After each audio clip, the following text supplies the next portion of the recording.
A co-founder of Code Pink is now going to join us live. Madea Benjamin is in Washington at this hour and going to be speaking with us. Thank you so much for coming on our show. We appreciate your time, Miss Benjamin. Let me ask you about this. Your organization formed 2002 as a response to the U.S. invasion in Iraq. What are you trying to tell lawmakers as they consider a strike in Syria? We want to represent the majority of people in this country who are against this attack. And so we felt it was important to be a physical presence in the hearings, both in the Senate and the House, and to say the Americans don't want more war. This is not going to help the poor, suffering Syrian people. What we need is new efforts to come to a ceasefire and look for diplomatic solutions. That's what we want from our president and our Secretary of State, not more war.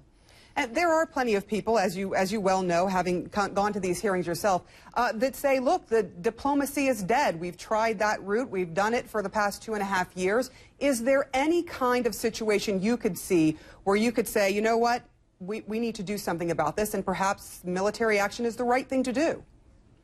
I certainly think we need to do something about what's happening in Syria. But just like the Secretary General of the UN says, we should go to the United Nations. If we can't get some kind of redress within the Security Council, we can go to the General Assembly. We can try to go to the International Criminal Court. There are many other solutions, but a military strike will only lead to more bloodshed, which is the last thing that the people of Syria need. And certainly Americans who are war-weary after 11 years don't want to see us dragged into another war. We can't afford it. We don't see the purpose of it, and it doesn't comply with international law.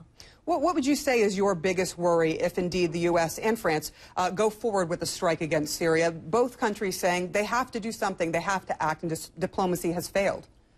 I think that more innocent people will get killed, and I think there's a tremendous possibility of dragging us into a wider war with Iran getting into it, attacking Israel, U.S. coming in to defend Israel. I mean, this could really escalate into some huge catastrophic violence in the Middle East. It's already a powder keg, and what it needs are people who are going to bring the violence down, not inflame the fires.